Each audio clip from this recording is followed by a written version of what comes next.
Hi YouTube, this is just a quick frequently asked questions video on running straight vegetable oil in your car. Now this is for straight veggie oil, not for biodiesel, so please don't be confused between the two of those. So the first question is, does it work? And the answer is yes, it does work, it works very well.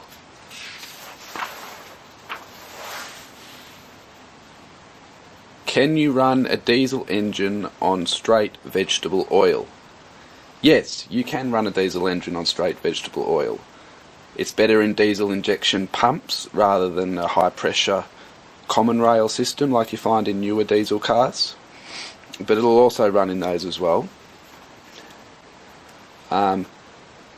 Older diesels are better suited to the conversions than new diesels, so just keep that in mind.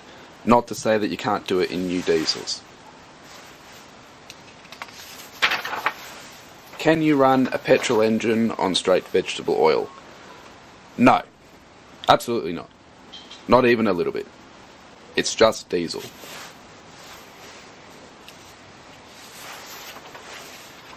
Are there any power losses or gains when running straight vegetable oil? Very negligible. On paper and on a dyno, you might notice some loss. In the real world, you're not going to notice it at all. In fact, well, in my Toyota Hilux, I don't notice at all. And I've ran it in a Nissan Patrol GQ, and I actually thought it had a bit more power. Couldn't really notice it as in seat of your pants power, but I've got a hill near my place, and the Patrol on veggie oil just seemed to pull up the hill.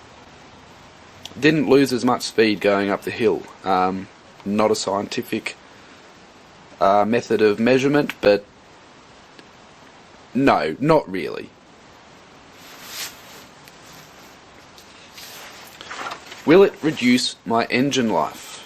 Now this is a very common question. People worried about putting the oil in their car, and the answer is no. If it's properly done, it will not reduce your engine life. In fact, it will probably increase your engine life. If it's incorrectly done, yes, it could. If you introduce the oil cold or not hot enough, it can lead to injector coking and won't spray the oil evenly throughout the combustion cylinder chamber. You want to heat the oil up to about 80 to 90 degrees Celsius, and you should be fine. Another thing to note with the oil, aside from the heat, which is critical, is dry oil, so no water in the oil. That'll reduce your engine life, and just dirty oil. But if you're filtering it properly before it goes into the fuel tank, it shouldn't be an issue. The only time it'll wreck your engine or reduce your engine life is by user error. If you're not doing it properly, it will. And the same can be said for just running diesel fuel in your diesel engine as well. If your diesel fuel's full of water and gunk, guess what?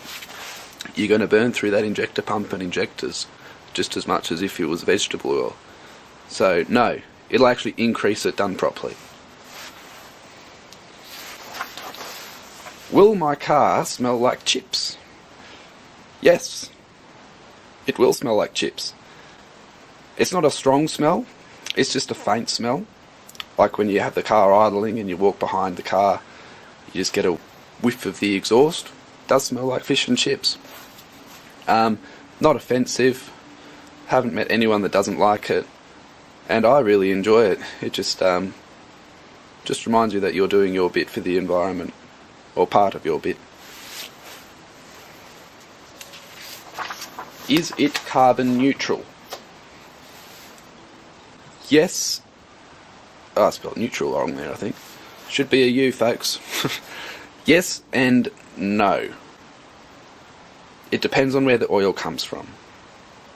So if you're using brand new straight vegetable oil, if that vegetable oil has been, if the crop was grown not using petroleum products, and the oil was pressed not using petroleum products, sorry guys, I've still got this cold, then yes, it is carbon neutral.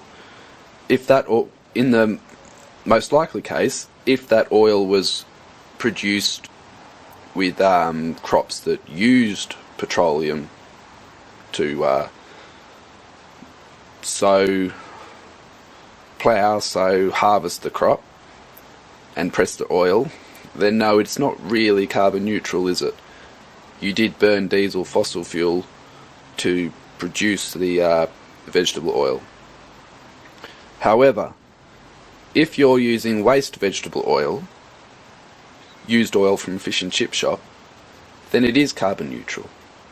Because even though that oil was most likely produced using petroleum dependent methods, that oil has had its useful life, cooking your food, and now it's been recycled through your engine.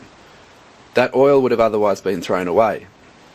That oil, once burnt through your engine, is carbon neutral.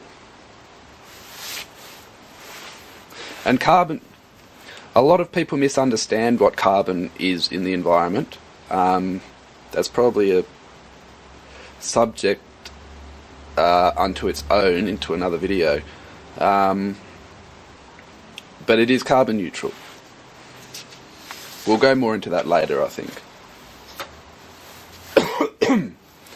How about pollutants and emissions? Well,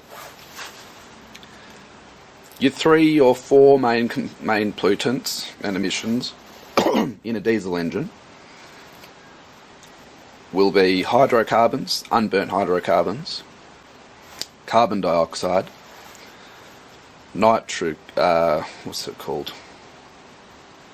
oxide, not nitrous, nitrogen oxide, always get mixed up with those, and particles, and you could go monoxide in there as well if you wanted to. Now, vegetable oil is very similar to diesel, so similar in fact that we'll call it the same. It does produce slightly more hydrocarbons, but it does produce less particulates. Nitrogen oxide is around about the same, and carbon dioxide, like we just spoke about before, is carbon neutral, so you can cross that one out, depending on where the oil comes from and whether it's second-hand or brand new. So pretty much the same as diesel, minus the carbon dioxide. And the final question, is it legal? And the answer to that is, I'm not entirely sure. But I don't actually care. From my understanding in Australia, if you mix it with biodiesel or a petroleum product, then you have to pay a fuel excise. If you were just burning it as a straight vegetable oil, then I don't believe there's a fuel excise, and therefore it is legal.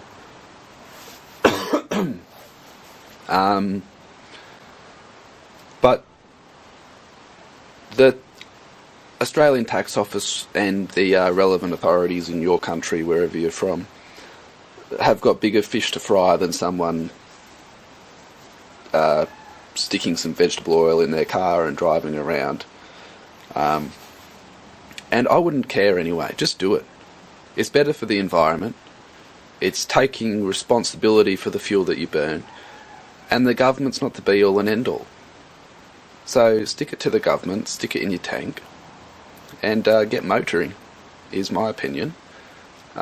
Just don't flaunt it, I guess.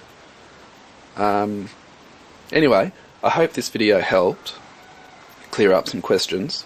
If you have any more questions, let me know. I can make another list of questions that I didn't answer or cover, and endeavour to answer those for you as well. I